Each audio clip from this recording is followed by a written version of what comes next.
Hello everyone, my name is Akshay. Today I talk about the principle-centered paradigm.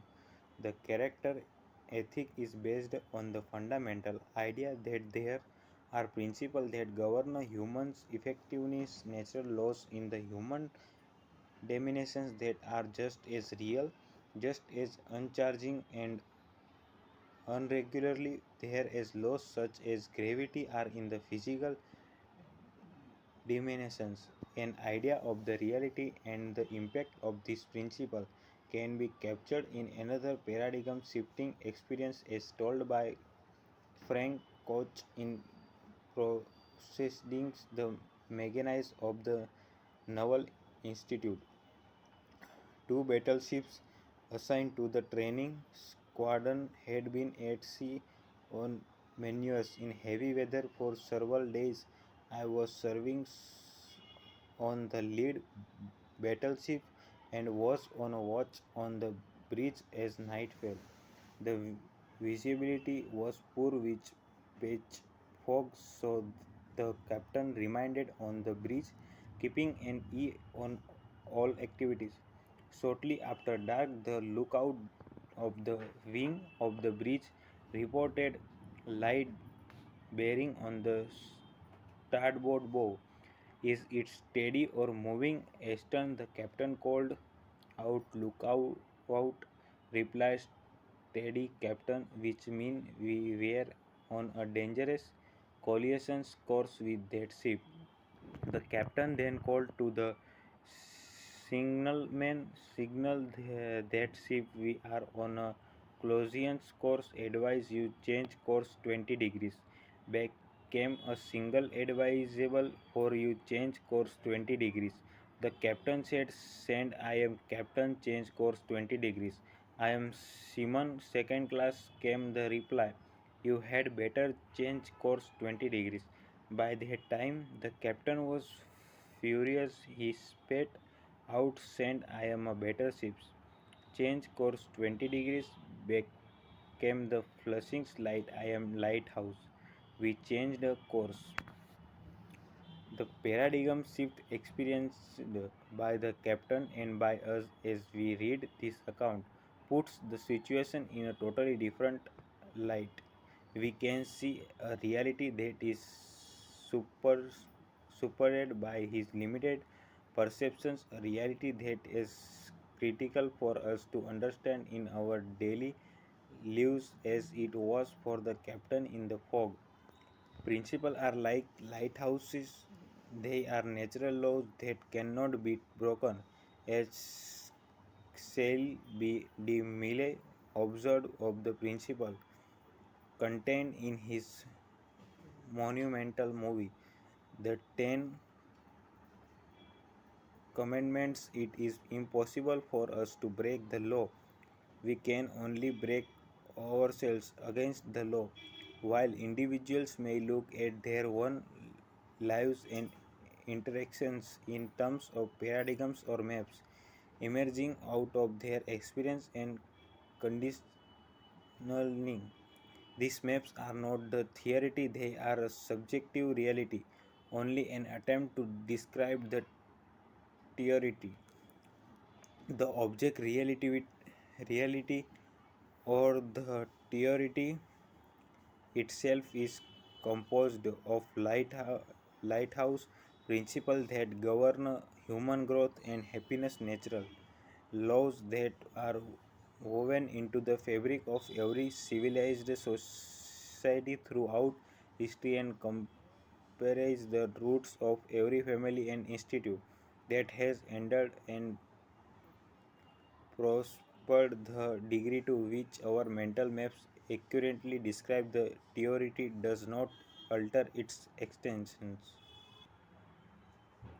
The reality of such principle or natural laws become obvious to anyone who thinks deeply and examines the cycle of social history. These principles surface time and time again, and the degree to which people in a society recognize and live in harmony with them moves them toward either survival and stability or disintegrations and destructions. The principle I am referring to are not historic methods or religious ideas. There is not one principle taught in this book that is unique to any specific faith or religion, including my own. These principles are a part of most every major enduring religions as well as enduring social philosophies and ethical systems. They are self evident and can easily be validated by an individual. It's almost as if these principles or natural laws are part of human condition, part of the human part of the human conscience. They seem to exist in all human beings, regardless of social conditionality and loyalty to them, even though they might be submerged or numbed by such conditions or disloyalty. I am referring from example to the principle of fairness out of which our whole concept of equality and justice is developed. The little children seem to have an innate sense of the idea of fairness even apart from opposite conditionality exercise. There are vast differences in how fairness is defined and achieved, but there is almost universal awareness of the idea. Other example would include integrity and honesty. They create the foundations of trust, which is essential to cooperation and long-term personal and intrapersonal growth. Another principle is human dignity, the basic concept in the United States Declarations of Independence. Respects this value or principle. We hold this truth to be self-evident that all men are created equal, that they are endowed by their Creator with certain unbelievable rights, that among these are life, liberty, and the pursuit of happiness.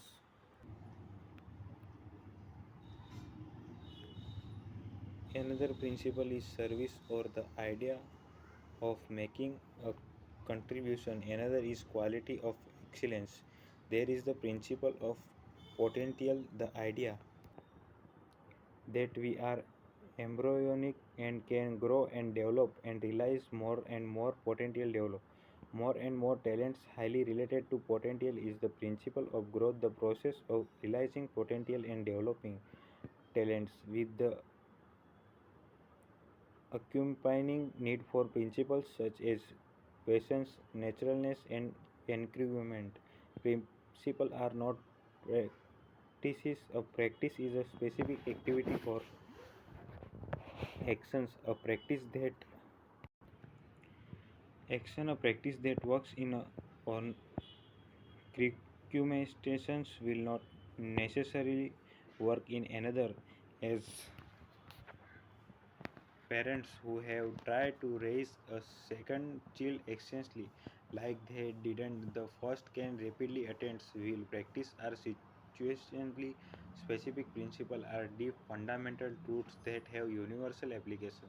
They apply to individuals, to marriages, to families, to private and public organizations of every kind. When these truths are internalized into habits, they empower people to create a wide variety of practice to deal with different situations. Principles are not values again of Davis can share values, but they are in validations of the fundamental principle. We are talking about principle are the priority values and maps. When we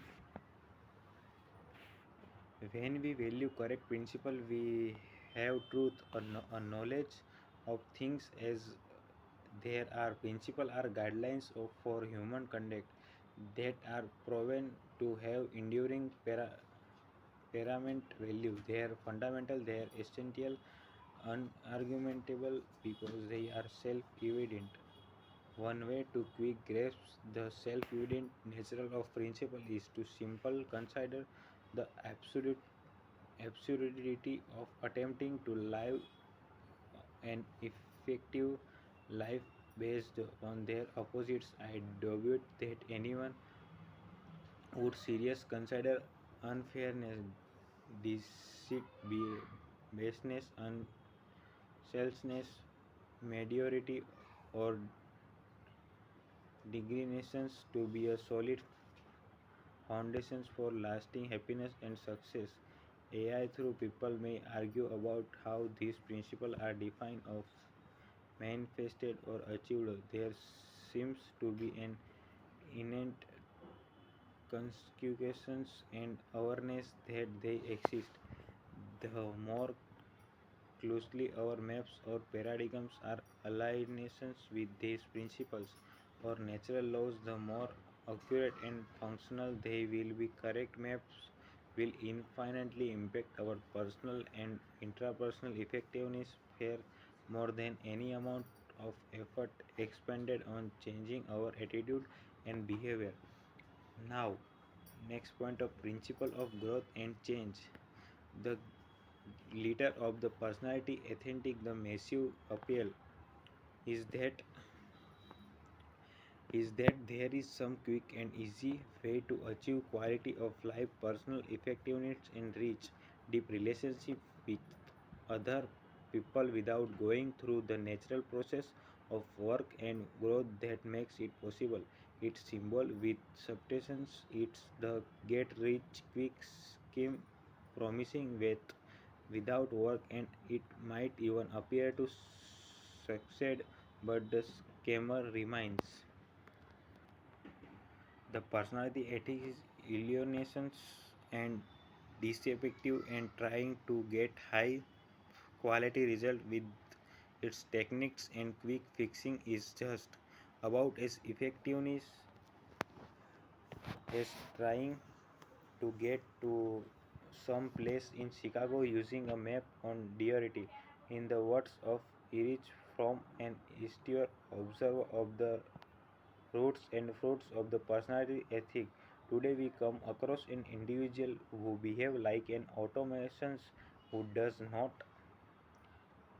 know or understand himself, and the only personal that he knows is the person that he is supposed to be, whose malicious chatter has replaced communication speech, whose scientific smile has replaced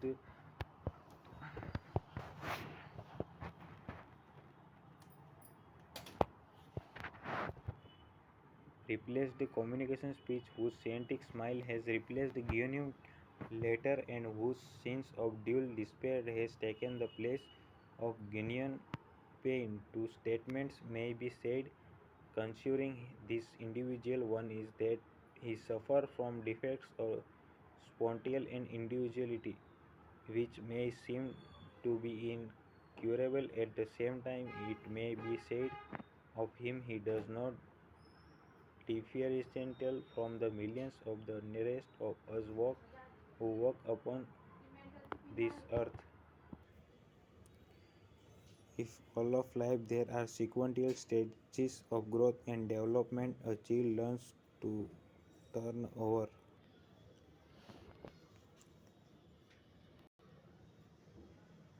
to sit up, to crawl, and then to walk and run. Each step is important, and each one takes time. No step can be skipped.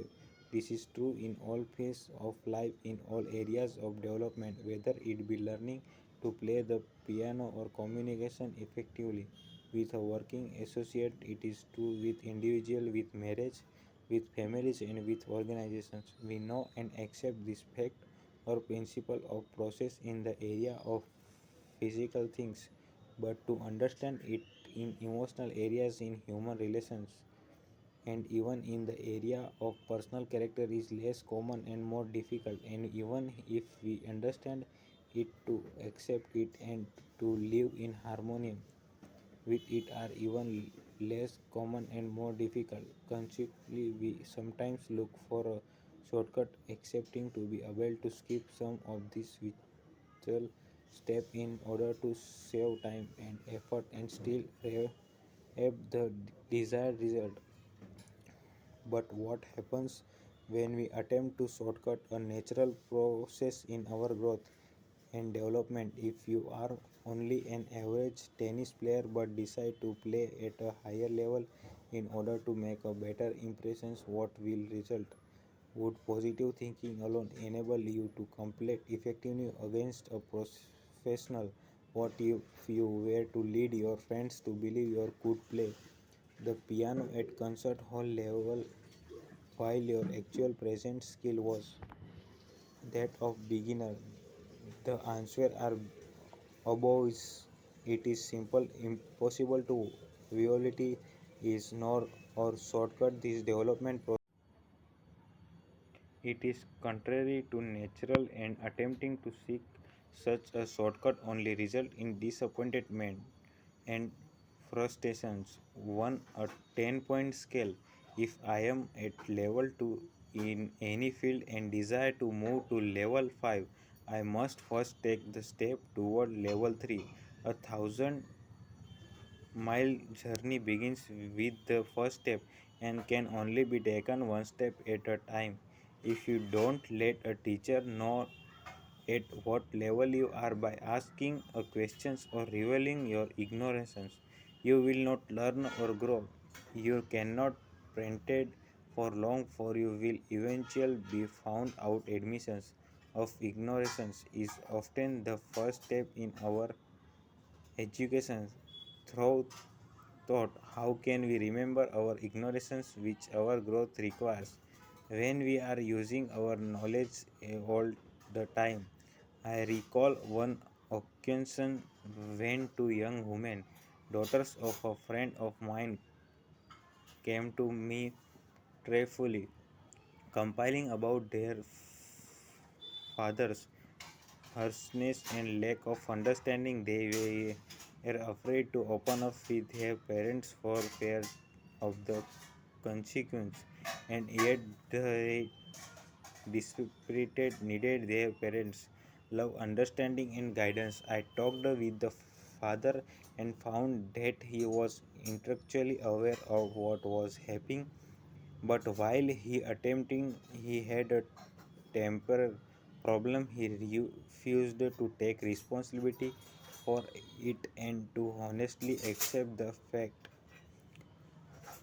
that his emotional development level was low. It was more than his pride could swallow to take the first step toward change, to relate efficiently with a wife, a husband, children, friends, or working associate. We must learn to listen, and this requires emotional strength. Listening involves patience, openness, and the desire to understand highly developed qualities of character. It's so much easier to operate from a low emotional level and to give high level advice. Our level of development is fairly obvious with tennis or piano playing, where it is impossible to print it, but it is not so obvious in the areas of character and emotional development. We can pause and put on a for a strange on associate. We can pretend, and for a while we can get by with it, at least in public. We might even deceive ourselves, yet I believe that most of us know us the truth of we really are inside, and I think many of those we live with and work with do as well. I have seen the consequence of attempting to shortcut this natural process of growth often in the business world, where executing attempt to buy a new culture of improved productivity, quality, moral, and customer service with strong speeches, mild training, and external interventions, or through mergers, acquisitions, and friendly or unfriendly takeovers. But they ignore the low trust climate produced by such manipulations. When these methods don't work, they look for other personality ethic techniques that will all the time ignore and violating the natural principles and process on which a high trust culture is based. I remember verifying this principle myself as a father many years ago. One day I returned home to my little girl's third year birthday party to find her in the corner of the front room, definiting culching all of her parents unwilling to let the other children play with them. The first thing I noticed was several parents in the room witnessing this selfish display. I was embarrassed and double so because at the time I was teaching university classes in human relations and I knew or at least felt the exceptions of the parents. The atmosphere in the room was really charged. The children were crowding around my little daughter with their hands out asking to play with the parents they had just given, and my daughter was adamantly refusing. I said to myself, certainly I should teach my daughters to share. The value of sharing is one of the most basic things we believe in. So, first, tried a simple request, honey, would you please share with your friends the toys you we given you? No, she replied flatly. My second method was to use a little reasoning, honey, if you learn to share your toys with them when they are at your home, then when you go to their homes, they will share their toys with you. Again, the immediately reply was no. I was having no influence. The third method was bravery. Very softly, I said, honey, if you share, I will got a special surprise for you. I will give you a piece of gum.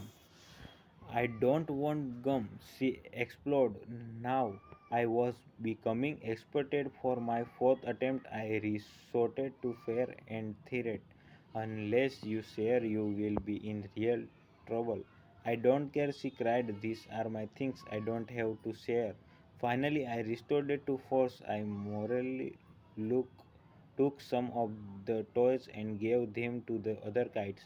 Here kites play with this.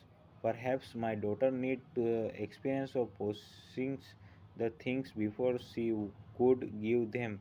In fact, unless I possess something, can I ever really give it?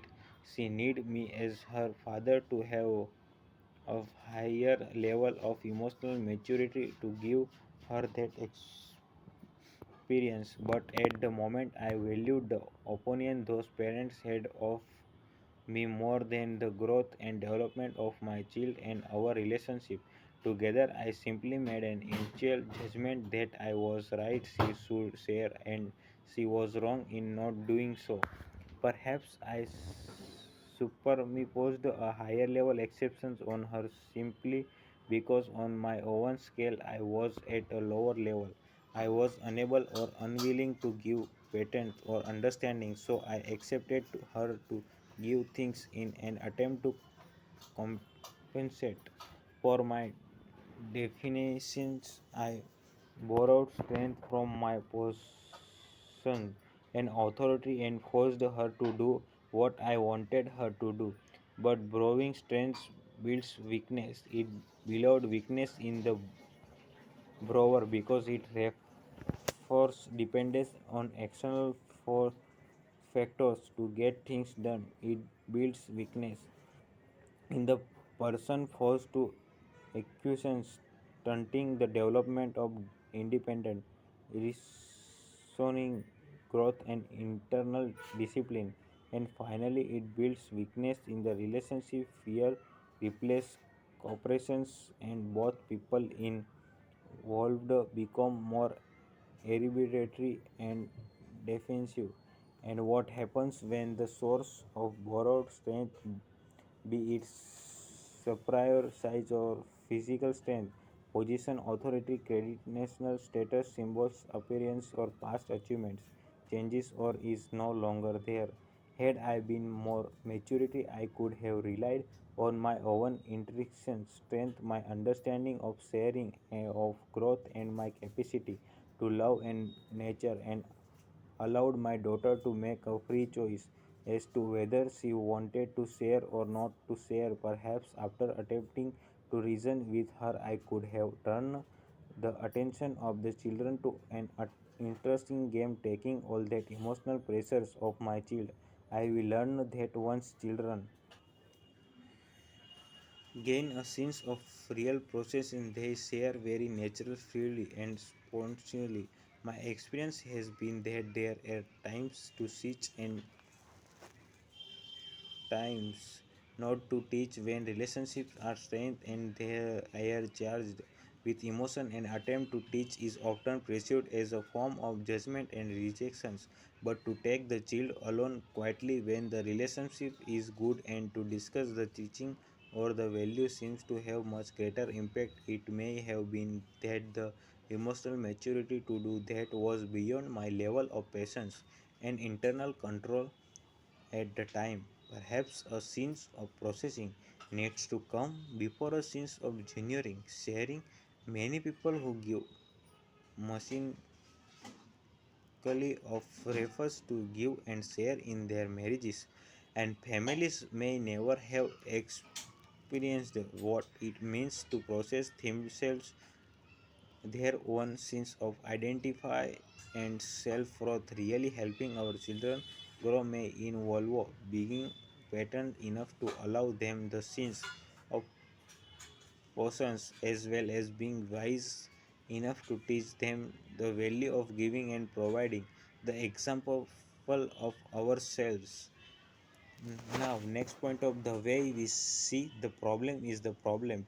People are intrigued when they see good things happening in the lives of individuals, families, and organizations that are based on solid principles. They admire such personal strength and maturity, such family unity and teamwork, such adaptivity, synchronizations, organizational culture.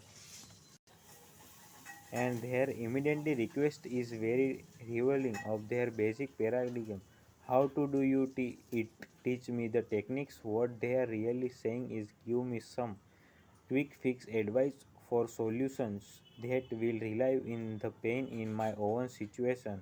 They will find people who will meet their wants and teach these things and for a short time skill and techniques may appear to work. They may eliminate some of the cosmetic or actual problems through social experience and band aids, but the underlying chronic conditions remains and eventual new aches symptoms will appear. The more people are into quick fix and focus on the acute problems and pain, the more that very approach contributes to the underlying chronic condition. The way we see the problem is the problem. Look again at some of the concerns that introduced this chapter and at the impact of personality ethic thinking. I will taken course after course and effective management training. I accept a lot out of my employees and I work hard to be friendly toward them and to treat them right, but I don't feel any loyalty from them. I think if I were homesick for a day, they'd spend most of their time giving at the water fountain. Why cannot train them to independent and responsible or find employees who can be?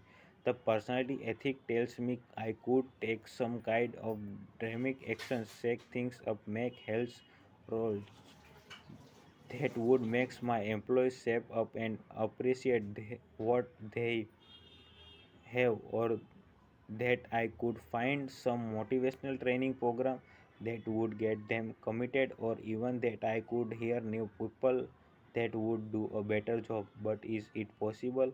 What under that apprehensive disloyal behavior these employees question whether I really act in their best interest? Do they feel like I am treating them as mechanical object? Is there some truth to that?